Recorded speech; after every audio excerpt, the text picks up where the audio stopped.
स्वागत है बच्चों। आजकल की दुनिया बहुत ही ज्यादा दिखावटी हो गई है, अर्थात दुनिया दिखावा में चल रहा है।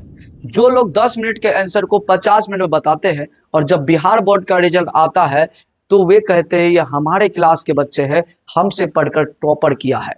हमें तो यकीन नहीं होता कि ये इसके बच्चे हैं या फिर खरीदा हुआ बच्चे हैं, क्योंकि 10 मिनट के आंसर को जब ये 50 मिनट में बताते हैं तभी हमें इसे की एबिलिटी पे शक होता है।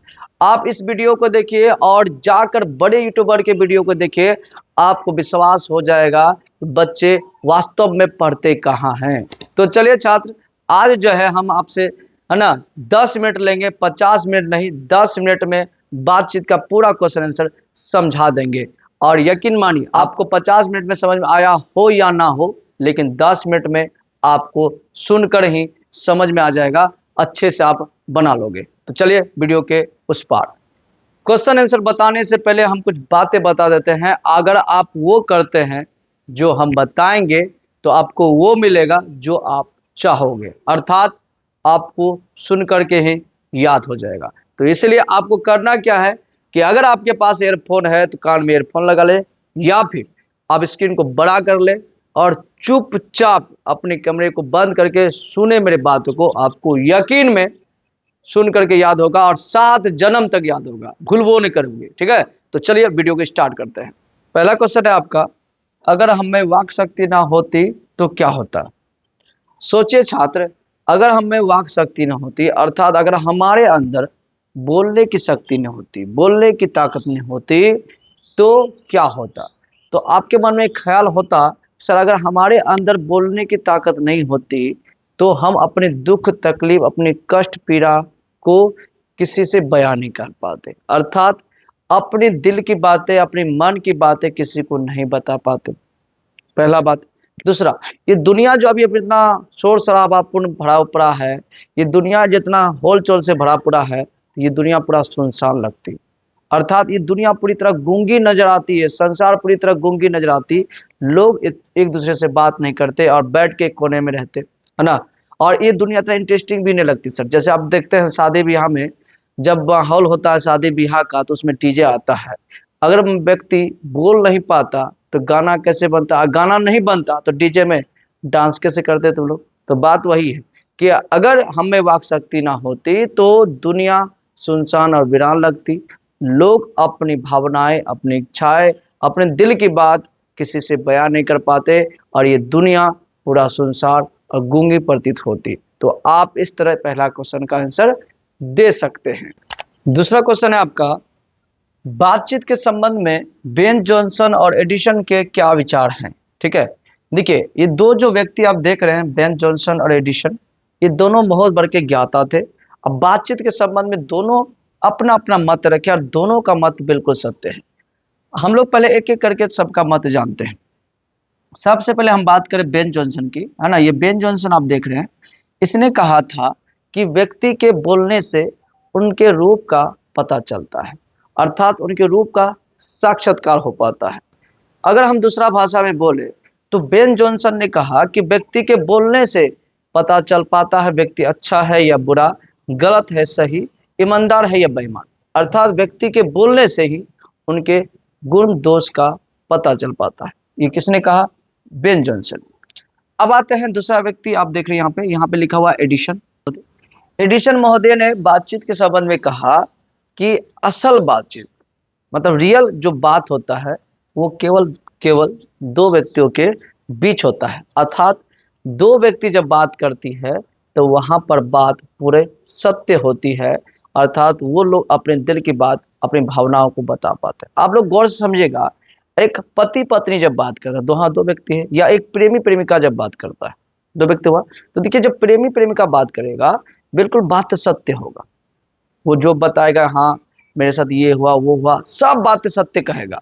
लेकिन जैसे उसमें तीसरा कोई एंट्री कर जाएगा तो बात घूम जाती है, मतलब बात अलग होने लगती है, अर्थात वहां तीसरा बात व्यक्ति आने से क्या हो जाता है, बातें पलट जाती है, बदल जाती है। इसलिए एडिसन महोदय ने कहा कि असल बातचीत केवल और केवल दो व्यक्तियों के बीच होता है। आप अपने स्कूल कॉलेज में भी देखे होंगे कि अगर दो दोस्त बात कर रहा होगा, है ना, तो देखिए वहां पे बात वो लोग अपना दिल की बात करेगा, मतलब असल बातचीत करेगा। जैसे तुम आ जाओगे तो बात पलट देगा, ये होता ही होता है ना जी। इसलिए एडिसन महोदय और जो जॉनसन महोदय बोला, दोनों का बात बिल्कुल सत्य है, क्योंकि दोनों बातें बिल्कुल सही बैठता है किस पे सर, बातचीत पर, है ना। आई होप आप लोगों को अच्छे से समझ में आ रहा होगा। अब चलते हैं आगे का क्वेश्चन को देखते हैं। तीसरा क्वेश्चन जो है, आर्ट ऑफ कन्वर्सेशन क्या है, ये बहुत ज्यादा आसान है और इस क्वेश्चन को कई बार एग्जाम में पूछा भी गया है। देखिए आर्ट ऑफ कन्वर्सेशन क्या होता है सर, इसका हिंदी मतलब होता है बातचीत करने का कला। मतलब ऐसी बातें जिससे कान को अत्यंत खुशी मिले सुन करके, उसे हम लोग कहते हैं आर्ट ऑफ कन्वर्सेशन। जैसे अंग्रेजों के पास था, जैसे हमारे यहाँ के पंडितों के पास है, वो ऐसा प्रियतमा भाषा बोलेगा कि कान में आ हा क्या बोलता है भाई, सुन के मजा आ जाएगा। किसी की बुराई नहीं, एकदम पानी भी मांगेगा, बहुत प्यार से पानी मांगेगा, तनिक जल देती है तो, अर्थात बहुत मोहक भाषा बोलता है।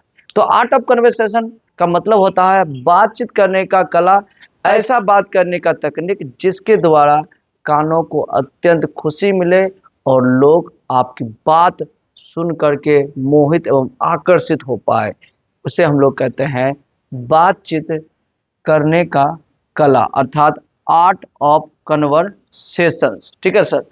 देखिए सर, काफी अच्छे से इसका आंसर बताया गया है। अगर आपको मजा आ रहा है, समझ में आ रहा है, तो चैनल्स को लाइक करिए, सब्सक्राइब करिए तथा दोस्तों यारों के साथ शेयर करना बिल्कुल मत भूलिए। चलिए अब इसके नेक्स्ट क्वेश्चन को हम लोग देखते हैं, अर्थात इसमें जितने भी क्वेश्चन है उस सभी क्वेश्चन का आंसर हम कराएंगे मात्र 10 से 15 मिनट के बीच। आगे का जो क्वेश्चन है कि मनुष्य के बातचीत का उत्तम तरीका क्या हो सकता है, इसके द्वारा वह कैसे अपने लिए सर्वथा नवीन संसार की रचना कर सकता है ना। ये क्वेश्चन बहुत ही ज्यादा महत्वपूर्ण है और इस क्वेश्चन का आंसर हम अच्छे से देंगे। और आप लोग ये क्वेश्चन जो लिखा हुआ है, ये क्वेश्चन ही नहीं सर, अगर आप लोग ये चीज समझ पाओगे तो यकीन मानिए आप दुनिया के सबसे बेहतर इंसान बन पाओगे। ये क्वेश्चन में ही बेहतर इंसान बनने का राज छुपा हुआ है, इसलिए इस क्वेश्चन को गौर से समझिए और इस क्वेश्चन को हम एक बार और पढ़ेंगे ताकि आप समझ पाओगे कि क्वेश्चन में ऐसा क्या बात है जो सर इस तरह बोल रहे हैं। ध्यान सुनिएगा। क्वेश्चन कहा कि मनुष्य के बातचीत का उत्तम तरीका क्या हो सकता है, इसके द्वारा वह कैसे अपने लिए सर्वथा नवीन संसार की रचना कर सकता है। नवीन संसार मतलब नए संसार की। तो इसका आंसर ध्यान सुनिए सर। लेखक ने कहा कि बातचीत का जो उत्तम तरीका है वो है सर आपका मनोवृत्ति से बातचीत करना, अर्थात अपने मन से बात करना। अगर आप जो काम अभी कर रहे हैं, जैसा अगर आप स्टूडेंट हैं, अगर आप पढ़ रहे हैं तो पढ़ रहे हैं तो अच्छा काम कर रहे हैं। अगर पढ़ाई करने के बजाय आप क्रिकेट खेल रहे हैं, या आप छोरीबाजी कर रहे हैं, या आप सुट्टा मार रहे हैं, तो किसी दिन आप बैठिए, बैठ करके अपने मन से बात करिए। किसी और से बात करने की जरूरत नहीं कि हम कैसे हैं, हमको क्या करना चाहिए, कैसे हम सुधरेंगे, नहीं। अपने मन से बात करिए आप और पूछिए अपने मन से कि आप जो काम कर रहे हैं क्या वह काम आपको करना चाहिए, क्या वह काम आपको सफलता दिलाएगी, क्या उस काम से आपका नाम होगा या आप नीचे गिरते चले जाओगे। ये सोचने की बात है। इसलिए लेखक ने कहा कि अगर बातचीत का उत्तम तरीका हो सकता है तो बातचीत का जो उत्तम तरीका है वो है सर मनोवृत्ति से बात करना, अर्थात अपने मन से बात करना। अगर आप अपने मन से बात करते हैं तो अपनी कमियों को, अपनी अच्छाइयों को, अपनी बुराइयों को आप जान पाओगे, उसे ठीक कर पाओगे और इसके द्वारा आप एक नवीन संसार की रचना कर पाओगे। समझ आ रहा है कि नहीं आ रहा। इस तरह आप इसका आंसर भी ले सकते हैं और ये बातें आप सभी बच्चे करिए। अगर आप अभी पढ़ाई नहीं कर रहे हैं, अभी खेल कूद में ज्यादा ध्यान दे रहे हैं, तो सर ये चौथा महीना हो गया, 12th के छात्र हैं, चौथा महीना हो गया।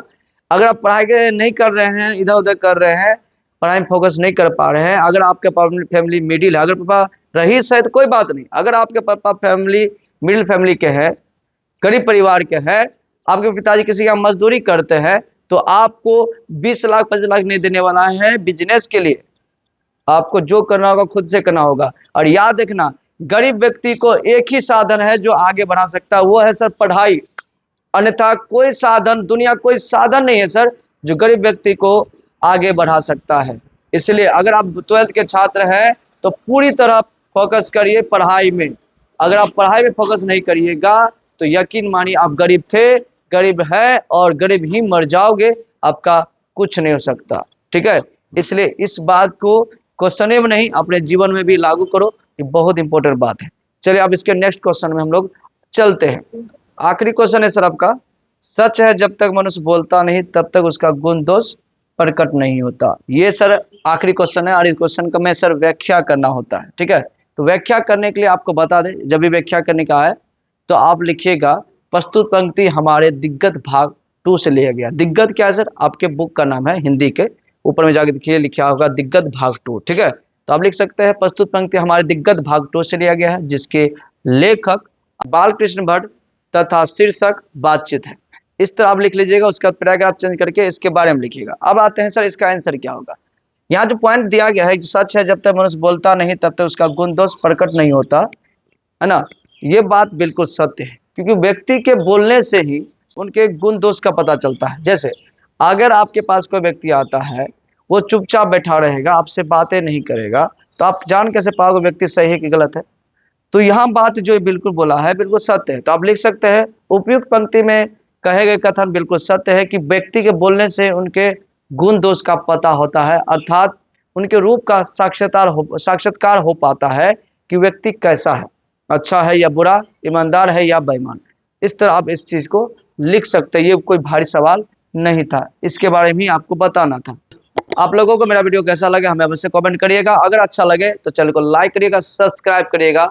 हम लोग मिलते हैं उसने कहा चैप्टर लेकर के, उसका भी क्वेश्चन सर बहुत ज़्यादा आसान भाषा में बताएंगे और बहुत ज़्यादा कम समय में बताएंगे। अगर मेरे वीडियो आपको थोड़ा बहुत भी हेल्पफुल लगे तो सर लाइक और सब्सक्राइब बिल्कुल कर दीजिएगा। चलते हैं, मिलते हैं आपसे नेक्स्ट क्लास में, तब तक ले जय हिंद, जय भारत।